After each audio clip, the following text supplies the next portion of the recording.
कडे दसऱ्या निमित्तानं यंदाही दादरच्या छत्रपती शिवाजी महाराज पार्क म्हणजे शिवतीर्थवर ठाकरेंचा आवाज घुमणार आहे। मात्र राज्यातल्या अतिवृष्टीच्या पार्श्वभूमीवर ठाकरेंनी ऑनलाईन मेळावा घ्यावा किंवा मेळावा रद्द करावा असा सल्ला भाजप नेत्यांनी दिला। यावरून राजकारण पेटलंय। ठाकरेंच्या पक्षाच्या नेत्यांनी यावरून भाजपवर जोरदार हल्लाबोल केलाय। ऑनलाईन असं उद्योजनी करावं। मला वाटतं की हा प्रस्ताव आपण एकदा राष्ट्रीय स्वयंसेवक संघाचे सरसंघ संचालक श्री मोहन भागवतजी यांच्याकडे ठेवावा। दसरा मेळावा रद्द करून त्याचा खर्च उद्धव ठाकरे यांनी मराठवाड्यातील पूरग्रस्तांना दिला पाहिजे। हा मेळावा महाराष्ट्रासाठी आहे, जनतेसाठी। आम्हाला भारतीय जनता पक्षाकडून उधारीचं ज्ञान घ्यायची गरज नाही। शिवसेनेच्या दसरा मेळाव्यावरून सुरू झालेल्या या आरोप प्रत्यारोपांच्या फैरी याला कारण ठरलंय ती महाराष्ट्रात मराठवाड्यातली पूर परिस्थिती।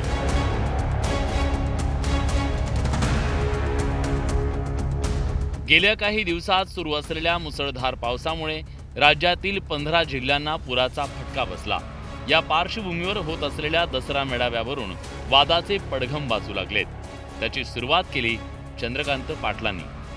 मी सुतोवाच केलंय सकाळी उतरल्यापासून शहर अध्यक्षाकडे की आपण ही सभा ऑनलाईन करू। परवाच्या सभेमध्ये ही सभा ऑनलाईन करू। परवाच्या सभेमध्ये असं उद्योजनी करावं पण त्यांचा विषय। त्यांनी आम्हाला सल्ला द्यायची गरज नाही। यापूर्वी सुद्धा अनेक संकटामध्ये अतिवृष्टीमध्ये हे मेळावे झालेले आहेत। या मेळाव्यातूनच महाराष्ट्राच्या राजकारणाला दिशा मिळेल, मराठवाड्याच्या पूर परिस्थितीवर त्याच्यावर भाष्य केलं जाईल। हा मेळावा महाराष्ट्रासाठी आहे, जनतेसाठी। आम्हाला भारतीय जनता पक्षाकडून उधारीचं ज्ञान घ्यायची गरज नाही। एक नेता एक मैदान हा शिवसेना आणि शिवाजी पार्कवरच्या दसरा मेळाव्याचा इतिहास राहिलाय। त्यामुळे चंद्रकांत दादांनी दिलेला सल्ला ठाकरेंच्या शिवसेनेला मान्य नाही। तर राज्यातल्या अतिवृष्टीच्या पार्श्वभूमीवर मेळावा रद्द करावा असा सल्ला भाजप नेत्यांनी ठाकरेंना दिलाय। एकीकडे दसरा मेळावा घेण्यावर शिवसेना ठाम आहे, तर दुसरीकडे भाजपमुळे शिवसेनेची कोंडी होणार आहे। उबाठा गटाचा येणारा दसरा मेळावा रद्द करून त्याचा खर्च उद्धव ठाकरे यांनी मराठवाड्यातील पूरग्रस्तांना दिला पाहिजे। खरं म्हणजे मराठवाड्याचा उद्धव ठाकरे दौरा करून आले। 5 जिल्ह्यांचा तब्बल 3 तास त्यांनी दौरा केलाय आणि तिथून आल्यानंतर त्यांनी दुःख वेदना सगळ्या व्यक्त केल्या।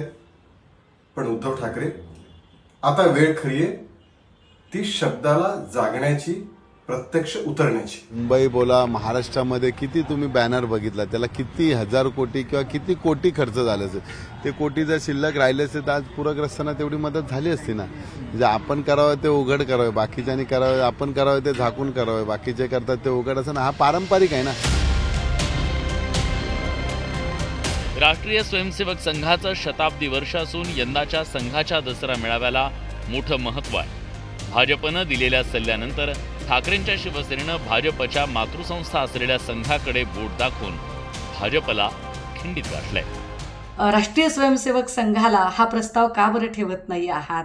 कारण राष्ट्रीय स्वयंसेवक संघाचं जे सशस्त्र संचलन आहे, खरं तर सत्ता तुमचीच असताना आत्ता तुम्हाला वेगळं संचलन करण्याची आणि पुन्हा काही वेगळी कुणाला शक्ती प्रदर्शन करण्याची गरज नाही। पण तरीसुद्धा मला वाटतं की हा प्रस्ताव आपण एकदा राष्ट्रीय स्वयंसेवक संघाचे सरसंघ संचालक श्री मोहन भागवतजी यांच्याकडे ठेवावा। भारतीय जनता पक्षाचं तसं जर म्हणणं असेल तर आम्ही सगळे उद्धव ठाकरेंना दसरा मेळावा रद्द करायला सांगतो। पण आजच दिल्लीमध्ये भारतीय जनता पक्षाच्या कार्यालयाचं उद्घाटन होतंय। ते कार्यालय विकून तेही पैसे पूरग्रस्तांना देऊन टाकावे। जमलेल्या माझ्या तमाम हिंदू बांधवांनो, भगिनींनो, मातांनो, मागील 6 दशकांपासून शिवसेनेची दसरा मेळाव्याची परंपरा कायम आहे। या मेळाव्यातूनच पक्षाची ध्येय धोरणं स्पष्ट होतात।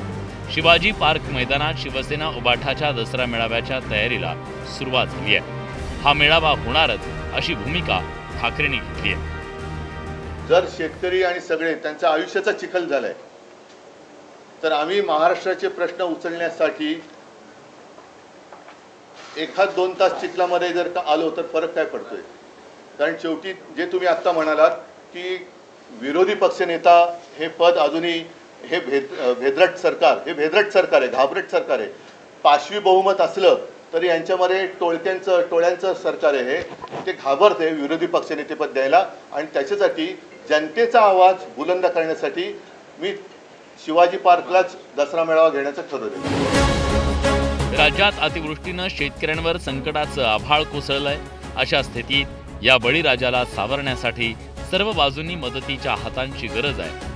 महाराष्ट्रातले 15 जिल्हे पुराच्या संकटात असताना राजकीय नेते मात्र कुरघोडीच्या राजकारणात दंग आहेत. Bureau report, news 18 Lokmat.